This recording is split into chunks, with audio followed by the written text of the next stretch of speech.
আমরা স্বাধীন ভূখণ্ড পেলেও গত ৫৪ বছরের ইতিহাসে আমরা দেখেছি বাংলাদেশের জনগণের সাথে বারবার প্রতারণা করা হয়েছিল। মুক্তিযুদ্ধের যে প্রতিশ্রুতি নিয়ে এই দেশ আমরা গঠন করেছিলাম, সেই দেশের আমরা বিনির্মাণ করতে পারি নাই। ওসমান হাদিকে যারা হত্যা করেছে, তাদেরকে যারা হত্যার চেষ্টা করেছে, গুলি চালিয়েছে, তাদেরকে এখনো গ্রেফতার করতে পারে নাই। আমাদেরকে আমাদের নিরাপত্তা নিজেদেরকে নিশ্চিত করতে হবে। মানুষকে সচেতন থাকার আহ্বান জানাচ্ছি এবং বাংলাদেশের জনগণের প্রতি আমাদের এই আহ্বান থাকবে যে আমরা ঐক্যবদ্ধ আছি। ৭১-এর দালালদের বিরুদ্ধে, ২৪-এর দালালদের বিরুদ্ধে আমরা বাংলাদেশের জনগণ, বাংলাদেশের তরুণরা ঐক্যবদ্ধ আছি। সারা বাংলাদেশের মুক্তিকামী মানুষকে জানাই বিজয়ের শুভেচ্ছা, শক্তির অভিবাদন।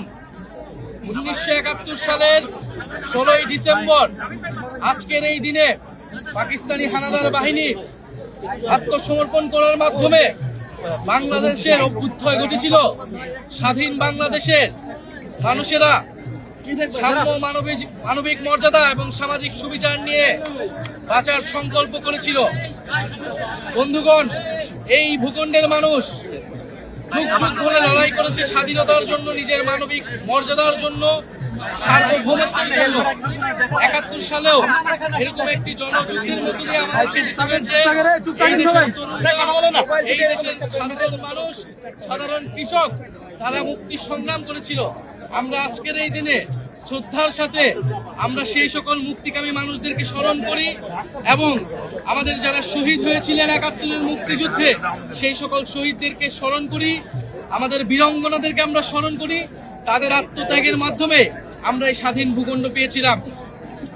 আমরা স্বাধীন ভূখণ্ড পেলেও গত ৫৪ বছরের ইতিহাসে আমরা দেখেছি বাংলাদেশের জনগণের সাথে বারবার প্রতারণা করা হয়েছিল। মুক্তিযুদ্ধের যে প্রতিশ্রুতি নিয়ে এই দেশ আমরা গঠন করেছিলাম, সেই দেশের আমরা বিনির্মাণ করতে পারি নাই।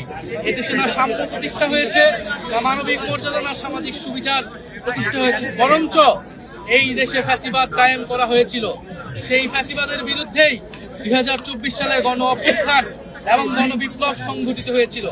আমরা মনে করি ৪৭ থেকে ৭১, ৭১ থেকে ২৪ যে ঐতিহাসিক লড়াই এই বঙ্গ জনপদের মানুষ করেছে, সেই লড়াই উত্তরসূরি আমরা সেই লড়াইকে ধারণ করে সামনের দিকের বাংলাদেশ আমরা বিনির্মাণ করতে চাই। আজকে ১৬ই ডিসেম্বর বাংলাদেশের মানুষের প্রতি আমাদের বার্তা হলো, যারা পতিত শক্তি, ফ্যাসিস্ট শক্তি, তারা বাংলাদেশকে অস্থিতিশীল করার জন্য নানান অপচেষ্টা চালাচ্ছে, নির্বাচনকে বানচালের চেষ্টা চালাচ্ছে। বাংলাদেশের মানুষ এখন চাই স্থিতিশীলতা, আইন শৃঙ্খলার স্বাভাবিক পরিবেশ। আমরা সরকারের প্রতি বারবার বলেছি, ওসমান হাদিকে যারা হত্যা করেছে, তাদেরকে যারা হত্যার চেষ্টা করেছে, গুলি চালিয়েছে, তাদেরকে এখনো গ্রেফতার করতে পারে নাই এই সরকার। আমাদেরকে আমাদের নিরাপত্তা নিজেদেরকে নিশ্চিত করতে হবে।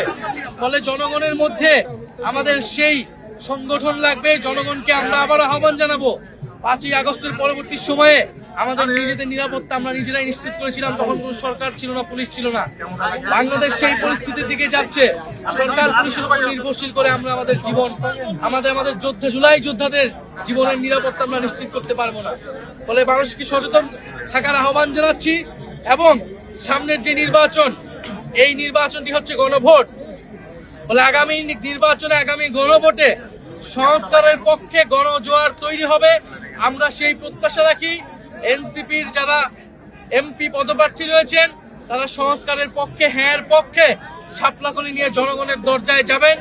আমরা সংস্কারের পথে বাংলাদেশকে এগিয়ে নিয়ে যাব। আমরা কখনোই বাংলাদেশকে আর ৫ই আগস্টের পূর্ববর্তী জায়গায় ফেরত নিব না।